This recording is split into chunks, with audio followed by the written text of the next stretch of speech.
అందరికీ జైబీ మిత్రులారా. SC, ST, BC, minority ప్రజలకు జరుగుతున్న అన్యాయం అంతా ఇంతా కాదు. ఈ అన్యాయం చేయటంలో మొట్టమొదటిగా చంద్రబాబు నాయుడు గారు గతంలో 14 సంవత్సరాలు సీఎంగా పనిచేశారు. 3 సార్లు అయినా 4వసారి అయినా సరే గొప్ప విజనరీ మన ముఖ్యమంత్రి గారని ఆయన మీడియా అంతా చెప్పుకుంటారు. కానీ ఎస్సీ, ఎస్టీ, బీసీ, మైనారిటీ ప్రజలకు, పేదలకు న్యాయం అయితే జరగలేదు. మరలా 2024 ఎలక్షన్లో అవే తొలసిపోయిన హామీలు ఇవ్వడం జరిగింది. ఇచ్చిన హామీలు నెరవేర్చడం మానేసి మీడియా ఫోకస్ ప్రజలకు న్యాయం జరగట్లేదు అని ఆవేదన వ్యక్తం చెందుతున్నారు.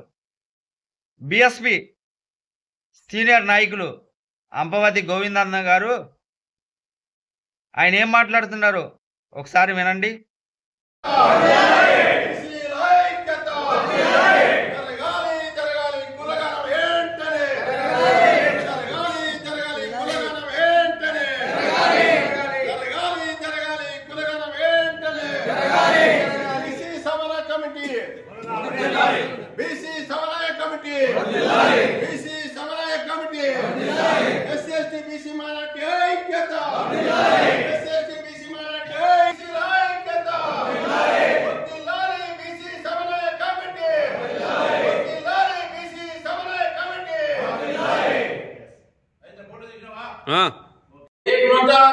ఒకేసారి చట్టం తేవాలి.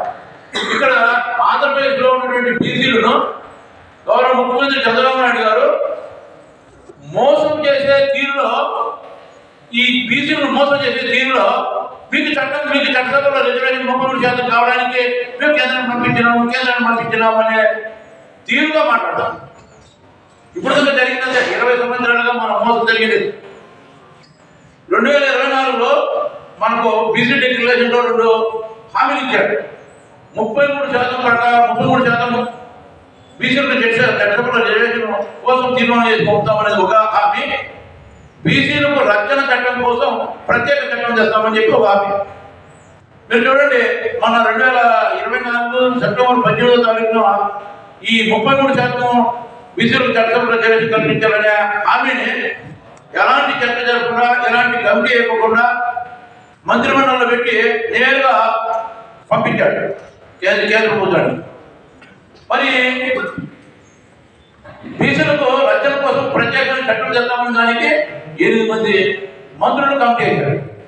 ఈ రెండు హామీల్లో 33% రిజర్వేషన్ రిజర్వేషన్ కల్పించేది పెద్ద కీలకమైందా, బీసీలకు రక్షణ కల్పించే చట్టం కీలకమైందా? దీంట్లో ఏది కీలకమైందంటే 33% అనేది దేశంలో అదే చెప్తారు ఎవరు అడిగినా. అంటే ఇక్కడ 33% అనేది తీర్మానం చేసి కేంద్ర మంత్రిమండలి పంపినాడంటే అది గుర్తుదే, ఎందుకంటే కేంద్రం పట్టించుకోదు. ఇక్కడ చట్టసభ బీసీలకు రక్షణ చట్టం అనేది అమలు చేస్తే మా వర్గాలకు, మాకు, యువతకు ఇబ్బంది వస్తుందేమో అని ఉద్దేశంతో 8 మంది మంత్రులు కమిటీ చేశారు.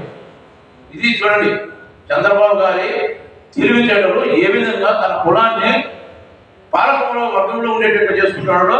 56% దగ్గర 50% ఈ రాష్ట్రంలో బీసీలను తిప్పుకుంటూ మోసం చేస్తూ చేయడం జరుగుతుంది. ఇది బీసీలు గమనించాలి. ఇది జరుగుతున్న తీరు, ఇది కల్పించి చెప్పే పాయింట్ కాదు. ఇది 20 ఏళ్ళుగా చంద్రబాబు నాయుడు గారు వచ్చినప్పుడు జరుగుతున్న తీరు ఇది. ఎందుకంటే 2012 జూలై 9వ తారీఖున 50% సాంకేతిక రిజర్వేషన్ ఇస్తాము, బీసీలకు ఉన్నటువంటి ఉద్యోగాల్లో రిజర్వేషన్ 33% పెంపు చేస్తాము, బీసీ ఉద్యోగ ప్రమోషన్లో రిజర్వేషన్లు కల్పిస్తాము అని చెప్పి 2014 గెలిచి మళ్ళీ దాన్ని విస్మరించడం జరిగింది. ఎంత విచిత్రంగా చూడండి, 50% అడుగుతామన్నాడు. గెలిచిన తర్వాత ఉన్న 30 అమలు చేయకుండా 50%, 34% 24% తగ్గించేది ఇదేనే ప్రధాన కారణం.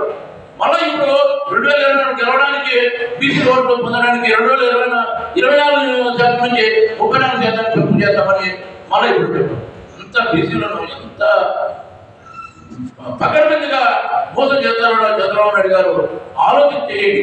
మనం ఏమనుకుంటున్నాం, తెలుగుదేశం పార్టీ బీసీది, ఏం బీసీది, ఎక్కడ బీసీది, మొత్తం ఈ పొద్దును అధికారం చేపట్టిన వెంటనే మొదటి లిస్టులో నామినేటెడ్ పదవులకు అమలుకి ఇచ్చాడు, రెండవ లిస్టులో పార్టీకి పనిచేసిన మొత్తం అంతా కుటుంబంలో పొడిగించాడు. నీ బీసీలకు ఎక్కడ ఉంది? ఇంకా ఇంతే ఏంటంటే నీ కులానికి సంబంధించిన తప్పనిసరిగా నీకు యోచించండి, అవి ఇచ్చే ఇచ్చిన చెప్పే పరిస్థితి అవుతుంది. మరి ఈ విధంగా తీరని అనేది చెప్తున్నారు. వీళ్ళంతా ఏం చెప్తున్నారు, జనాభా లెక్కలు వస్తే నీకు సమసమాజం అవుతుంది, నీ లెక్క నివారణకి పోతే నీకు సమసమాజం.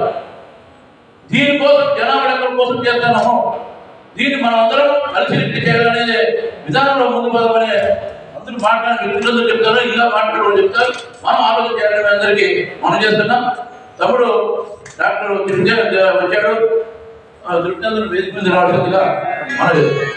ఇప్పుడు సో మిత్రులారా, గోవింద అన్నగారు ఏం మాట్లాడుతున్నారో విన్నారు కదా. మరి చంద్రబాబు గారు ఇచ్చిన హామీలు నెరవేర్చాలని మనస్ఫూర్తిగా కోరుకుంటూ బహుజన రాజ్యాధికారం రావాలని కోరుకుంటూ కులాలకు అతీతంగా, మతాలకు అతీతంగా కలిసి పోరాటం చేద్దాం. జై భీమ్, జై భారత్, జై డాక్టర్ బాబాసాహెబ్ అంబేద్కర్ గారు.